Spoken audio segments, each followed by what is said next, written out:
या संतोष देशमुख हत्या आणि खंडणी प्रकरणी तुरुंगात असलेल्या वाल्मिक कराड आपली संपत्ती वाचवण्याचा प्रयत्न करतोय। तर कराडने कोट्यवधींची संपत्ती जमा केल्याचं उघड झालंय। त्यामुळे तपास यंत्रणांकडून या संपत्तीवर टाच आणण्यापूर्वीच कराडने हा नवा खेळ सुरू केलाय। वाल्मिक कराडचा आणखी एक कारनामा, कोट्यवधींची संपत्ती वाचवण्याची धडपड।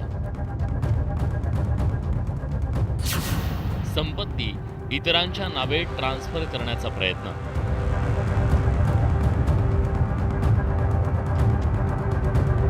वाल्मिक कराड भोवती कायद्याचा फास आवळला गेला। त्याच्यावर मकोकाची कारवाई झाल्यानं कराड आता कायद्याच्या कचाट्यात चांगलाच अडकलाय। त्यामुळेच आता त्याला आपली संपत्ती हातून जाण्याची भीती सतावू लागली आहे। कारण गेल्या काही वर्षात कराडनं कोट्यवधींची माया जमा केली। आता ही संपत्ती वाचवण्यासाठी कराडकडून प्रयत्न केला जात असल्याचा दावा भाजप आमदार सुरेश धस यांनी केलाय। प्रॉपर्टी अटॅचमेंट केल्याशिवाय या लोकांचे धागेदोरे नीटनाटके कळणार नाही। कारण फक्त एकट्या आकाच्या नावावर प्रॉपर्टी नाहीये। आका, बाका, चुका, तुका, सखा हे जे आहे अनेक लोक या सगळ्यांच्या नावावरती ह्या प्रॉपर्टीज आहेत। आणि आता ज्यावेळेस आका आत गेला तर त्या ट्रान्सफर सुद्धा इतर नावावर करण्याचं चाललेलं आहे। आम्ही एसआयटीला मागणी ही करू की या कालावधीतल्या ह्या कोणाच्या तरी नावावरून भावड्याच्या नावावरून सवड्याच्या नावावर झाली किंवा सवड्याच्या नावाने नवड्याच्या नावावर झाली तर ह्या सगळ्या प्रॉपर्टीज ह्या आकाच्या अटॅचमेंटमध्ये आल्या पाहिजेत अशी आमची सगळ्यांची मागणी आहे। वाल्मिक कराडनं बीड, अहिल्यानगर आणि पुणे शहरात मोठ्या प्रमाणात संपत्ती घेतल्याचं समोर आलं। तसंच त्यानं आपल्या जवळच्या व्यक्तींच्या नावे संपत्ती खरेदी केल्याचा दावा सुरेश धस यांनी केला। सुदाम बापूराव नरोडेच्या नावे बीडच्या सिमरी पारगावमध्ये 50 एकर जमीन खरेदी करण्यात आली। सोलापूरच्या शेंद्रा गावात कराडची दुसरी पत्नी ज्योती जाधवच्या नावे 50 एकर जमीन आहे। मनीषा सुदाम नरोडेच्या नावे बीडच्या माजल गावात 10 ते 12 एकर जमीन आहे। तर योगेश सुदाम काकडेच्या नावावर 15 ते 20 एकर जमीन खरेदी करण्यात आल्याचा दावा धस यांनी केलाय।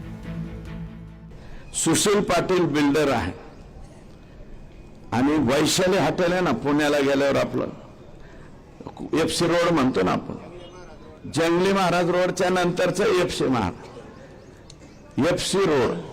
एफसी रोडला वैशाली हॉटेल आहे। वैशाली हॉटेलच्या पलीकड सुशील पाटील बिल्डर आणि छाजर त्याच्यात पार्टनरशिप आहे।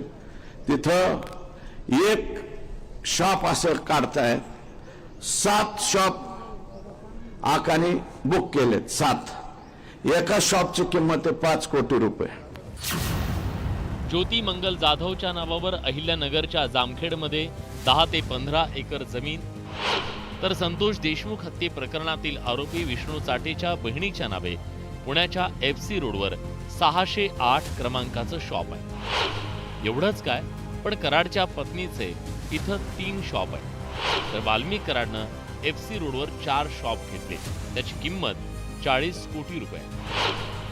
वाल्मिक कराडच्या ड्रायव्हरनं तर पुण्याच्या मगरपट्टा परिसरातल्या एका आलिशान इमारतीचा संपूर्ण फ्लोर विकत घेतला, त्याची किंमत 75 कोटी रुपये आहे। आकांचं दुसरी पत्नी ह्या ज्या जाधव आहेत ना ते त्यांच्या दुसऱ्या पत्नी आहेत, त्यांच्या नावावर 3 शॉप आहेत आणि वाल्मिक आका यांच्या नावावर 4, म्हणजे 5 कोटीला म्हणल्यावर एक किती झालं, 7 5 35 कोटी आणि विष्णू चाट्याचा एक 40 कोटी।